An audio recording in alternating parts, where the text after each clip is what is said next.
Whoa, whoa, whoa, whoa, whoa, whoa. Hold on. How are you planning on spending your money at Disney World? Are the things you're about to purchase actually going to be worth it, or are they going to feel like a waste once you buy them and get home? Today, we're showing you the things you should never buy in Disney World here on DFV Guide.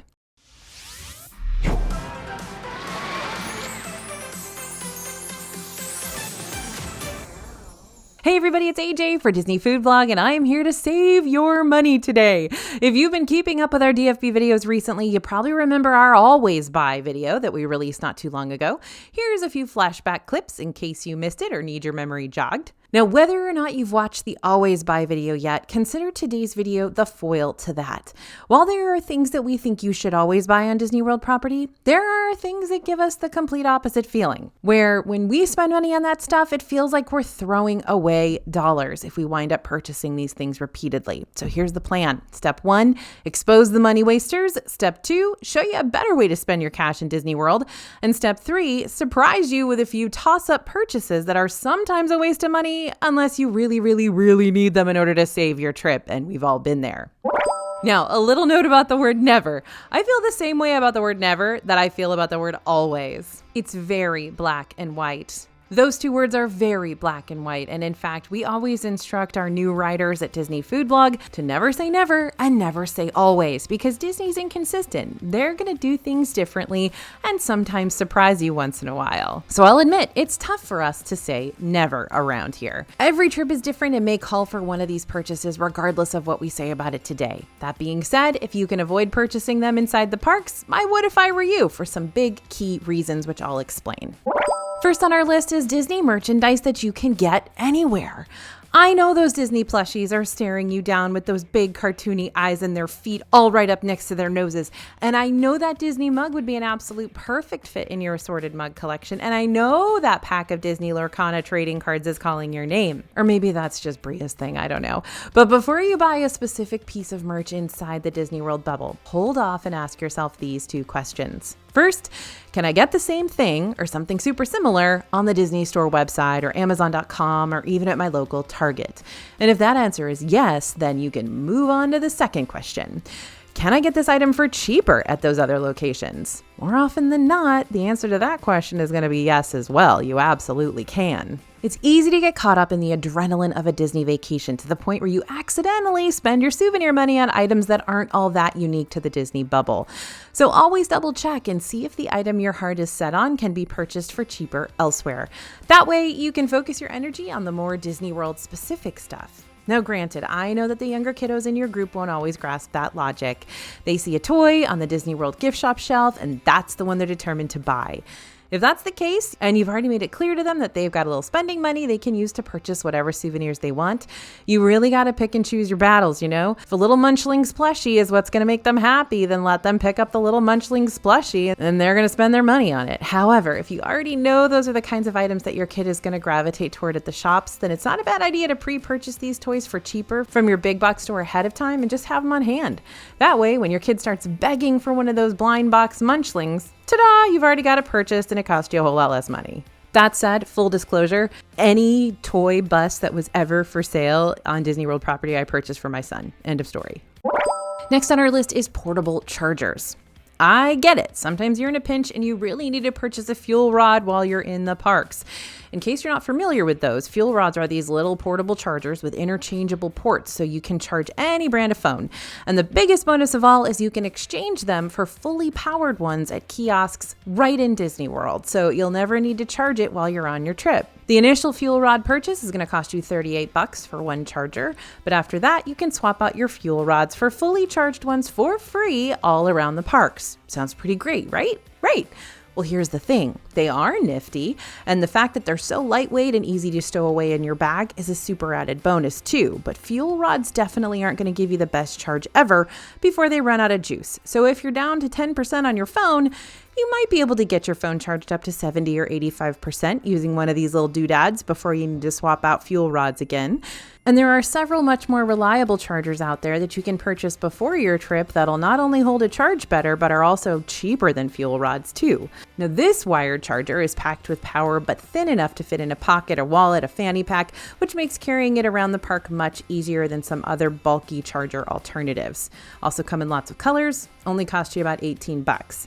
I personally use a MagSafe magnetic charger on my iPhone that actually has like a little pop socket on it so that I don't ever have to worry about when I have to take video and things. I will have the pop socket there right on the charger, which is right on my phone. So there's no cords, no wires, no nothing. It's great. But again, those don't have that swap out and recharge capability like fuel rods do, which you might like having at your disposal if you're going to be in the parks, like rope drop to fireworks and using your phone all day. You might need multiple charges, right? So if you're still on Team Fuel Rod and you want these little guys handy during your park day, I'd still recommend not buying them in the parks, just because you're going to pay more for a fuel rod charger when you're on property versus purchasing one from Amazon before your trip.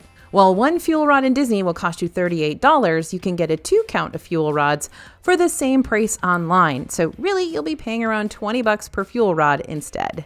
And then you have 2 all charged up all trip long, so that means fewer detours to the fuel rod kiosks. Hey friends, Bria the scriptwriter here. Sorry, I just needed to pop in real quick. I needed to tell AJ about something and it's kind of important. AJ, I'm not kidding you. Twice this week, I've had friends reach out and message me about Disney restaurants that they were disappointed by. The first friend messaged me about dinner at Topolino's Terrace at the Riviera, which really shocked me because, I've always enjoyed my past experiences at Topolino's. So when I asked her why she didn't like it, she said, I'm not big on Italian food. So naturally, I asked, well, why did you go to Topolino's, which is all Italian food? And she said the group I was with booked it. I didn't know much beyond that. And then my other friend messaged me while she was having lunch at Space 220, and she asked me why she didn't see short rib on the menu. And so I messaged her back saying, that's because you're eating there at lunch and not dinner. And she replied, there are different options during lunch and dinner. I so did not know that. I'm not trying to put my friends in the hot seat here. If either one of you is watching right now, hi, love you. But AJ, it is wild to me how easy it is to get sucked into a Disney dining pitfall. Studying up on menus and price ranges and the overall dining experiences is just so crucial to your vacation as a whole, especially since you'll more than likely be paying a good chunk of money to dine at each location. You know what I mean? And that's exactly why the 2025 DFB Guide to Walt Disney World Dining is so important to us as a team, because we want to set you up for success and keep you informed no matter which restaurant you decide to dine at on property. You can pick up this multi-part guide over on dfbstore.com and gain access to a ton of dining tips and budgeting advice, DFB recommended dishes, AJ recommended dishes, gorgeous food pictures, compliments of our awesome reporting team, and so much more. You can also save extra money on your guidebook purchase by typing the code YouTube in before you check out. Okay, hold on. I am not saying don't get Disney World gift cards. Did you hear my mom voice right there? That was my mom voice. when my kid is bad and I'm like, oh, I'm not. Anyway, gift cards are great. What I'm saying is don't resort to buying them in the parks if you can help it, because much like I was talking about in the previous point, you can often find Disney-specific gift cards for cheaper when you pay for them off property.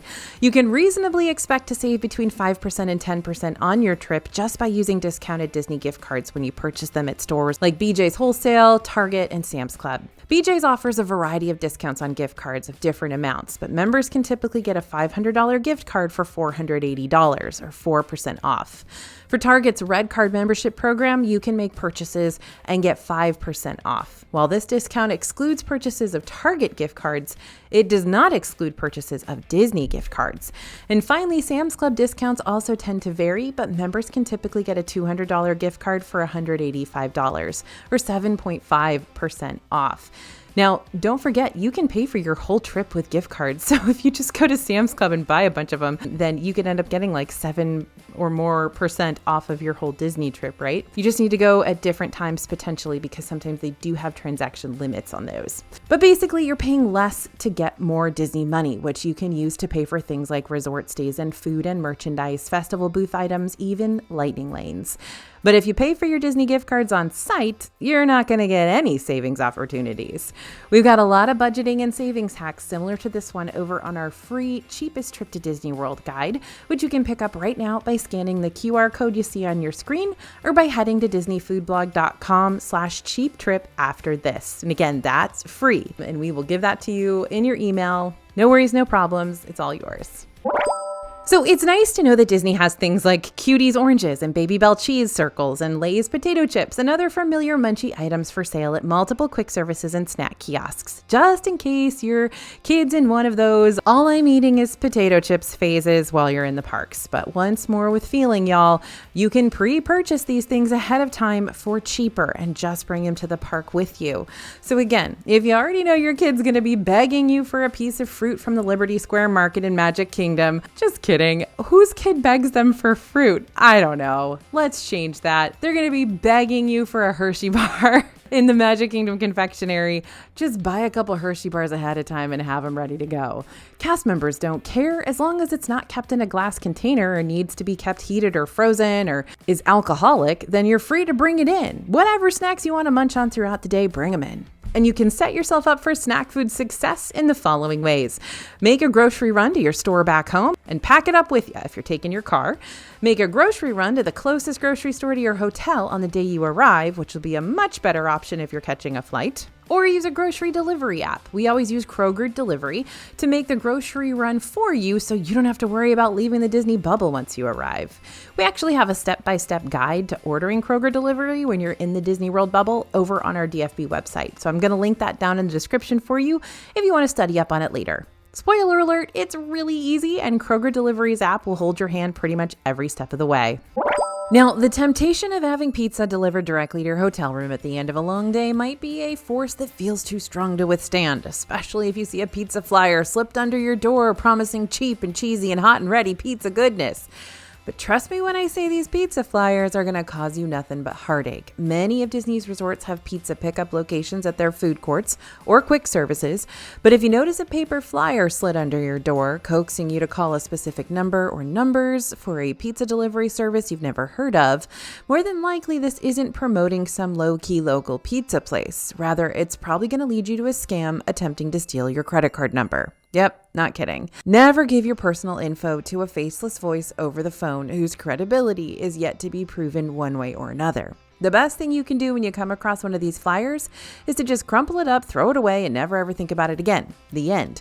And then you can pick up pizza someplace else, either at a Disney restaurant or some other different pizza delivery place that you know is legit. Now, this one's a little controversial, but we're going to talk about it anyway. Disneyland over in Anaheim, California might have taught you that a good Disney park churro can be found anywhere, but same rules don't apply to the Disney World scene. I don't know why. A churro is meant to be light and airy, a stick of fried dough, which is something that Disneyland does really well. Disneyland churros are perfectly crispy on the outside with a light, fluffy interior that always has us wanting more. But Disney World churros from the theme park's carts and kiosks, on the other hand, often don't give us that crispy crunch that we so desperately crave, or else they kind of feel stale. They're dense and chewy, and they just aren't what churros are supposed to be. We've looked into this, okay? We've done some research. It's very possible that people just don't get churros as much in Disney World, and so they are kind of a little bit stale. But the other option that's probably more true is that it really depends on the climate. So if you got a hot, humid climate like you have in Disney World, then those churros can get sort of waterlogged and they can feel kind of chewy and bad, whereas you have a completely different, much drier climate over there in Disneyland. Maybe that's why they stay fresher longer. I don't know. But that doesn't mean you need to steer clear from all of Disney World's churros. Some of them still prove to be worthy enough to be called a great, epic, fantabulous Disney snack. And some Disney World churros might even be better than Disneyland's. Sorry, that might be blasphemous, but it's kind of true. So, where are the best Disney World churros hiding if they're not hanging out at the snack carts and kiosks? Well, if you've been around DFB Guide for a while, you know what I'm going to start with here. Nomad Lounge in Animal Kingdom. This is a great place to start.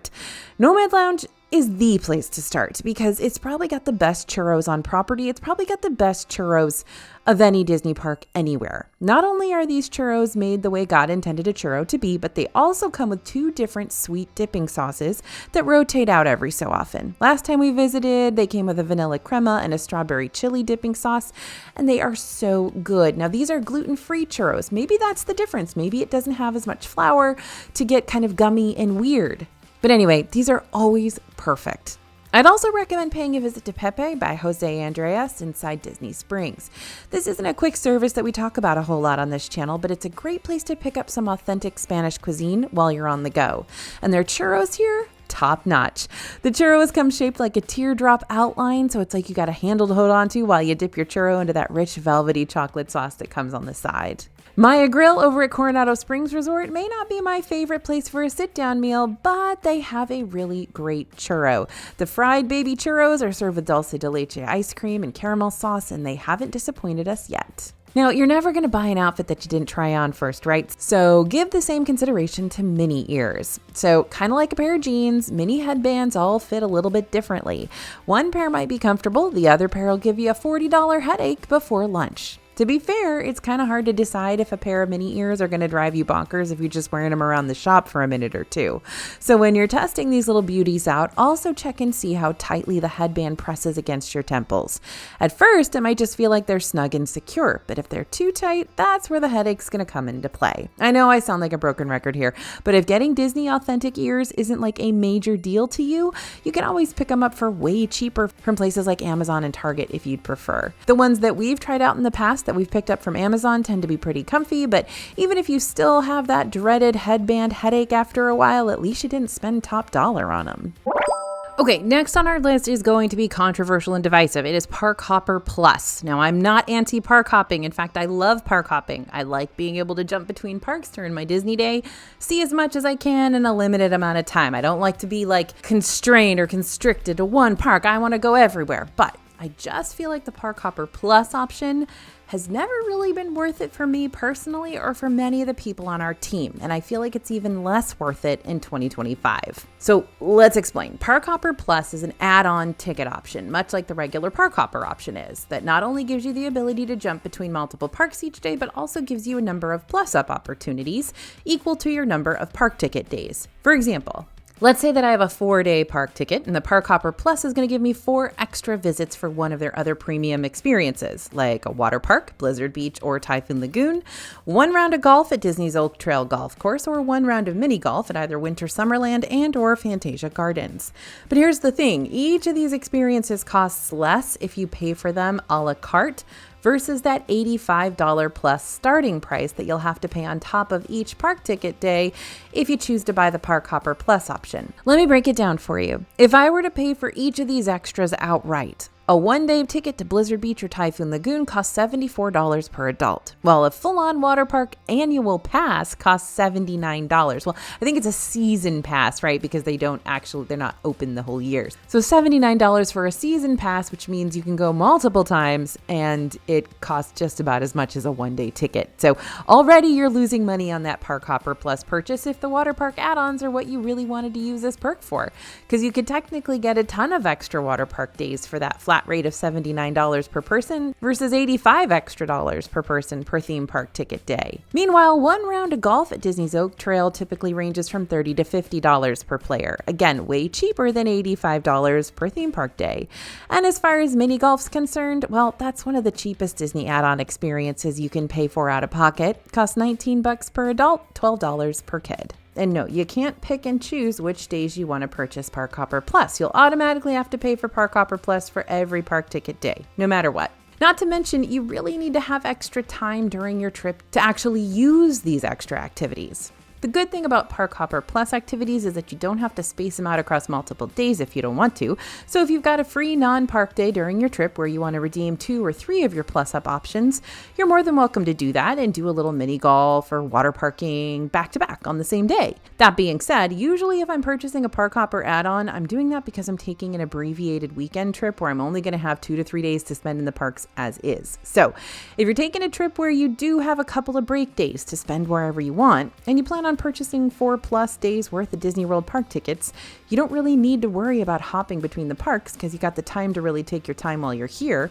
And if you're planning on staying at one of the Disney World resorts this year, then on the day of your hotel arrival, you'll be able to get into one of the Disney water parks for free. So you really won't need to spend an extra $85 on a visit to one of those, especially when you consider that Disney only ever keeps one water park open at a time nowadays. And you can actually get that seasonal pass to a water park for less than $85. So once you use your free water park day, you probably won't need to go back to the same water park and the same trip unless your family's just really into the water parks. So don't force yourself to purchase a Park Hopper Plus just for these plus up benefits. Instead, pay for the type of park tickets you need and save a little extra in your budget in case you want to tack on one of these other premium Disney experiences a la carte without spending a whole lot of extra money on the Park Hopper Plus. Now, so here's where the field gets a little more gray. In the past, we've decided to steer you away from making these particular purchases inside the parks, but desperate times call for desperate measures, and these purchases just might be the desperate measures that you come across. We've all bought this stuff in the parks, so I just want to give you a heads up that if you need to buy it, you need to buy it, but you can also plan ahead to not need to buy it. Does that make sense? Great. We're going to start with those ponchos.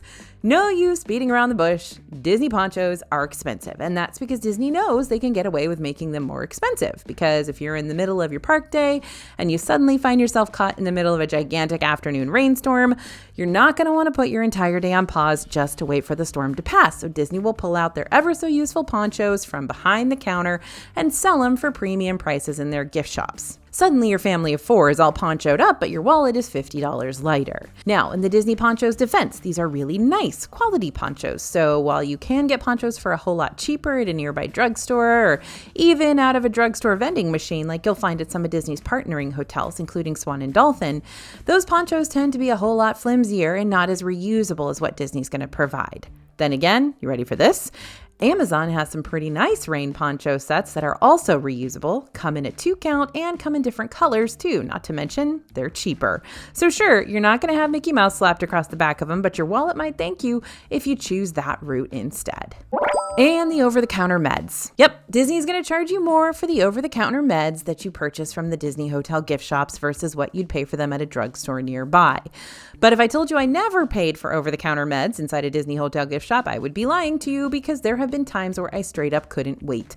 I needed it, and I needed it ASAP. The thing I really want you to take away from this point is that if you're in a pinch and you need headache or stomach ache or sunburn ache relief and you need it now, you don't have to stress about having to wait for that relief. You're gonna find it in your hotel gift shop. Not only does Disney sell over-the-counter meds there, but you can also pick up free sample size over-the-counter meds from the theme park first aid stations too. Some non-Disney hotels that are still on Disney property, like Swan and Dolphin for instance, could also have pharmacy vending machines stocked with all kinds of last-minute emergency supplies and essentials with prices that might be a little cheaper than what you're going to find at your Disney hotel gift shop. And hey, if for some reason you didn't pack enough of your prescription meds, Disney can help you out with that as well.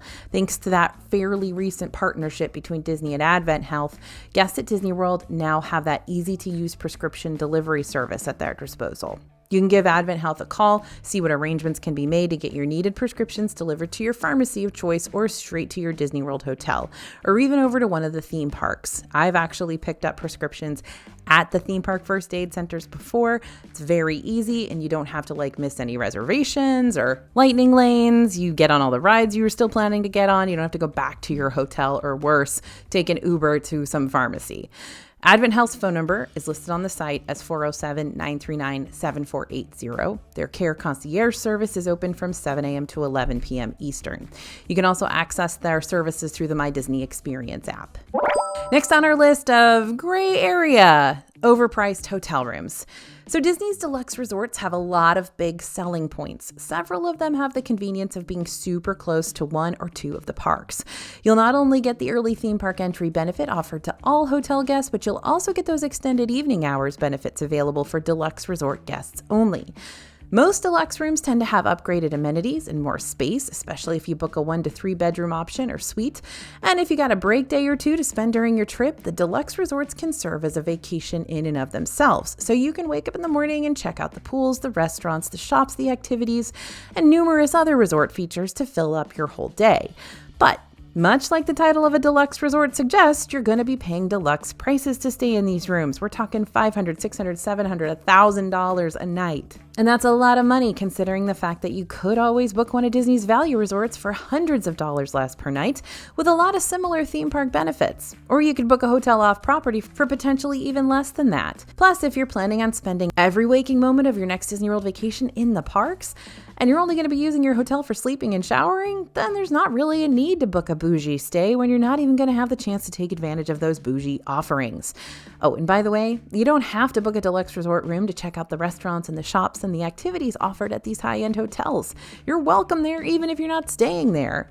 You won't have access to things like pools or fitness centers, but you're still more than welcome to take a Disney bus on over to one of these deluxe resorts during your free day and check things out. Just sit in the lobby and read a book, all while avoiding the $500 per night price tag. Deluxe hotel rooms are great for folks who are celebrating something special and want to book not just a hotel, but a resort with high-end offerings and easy access amenities.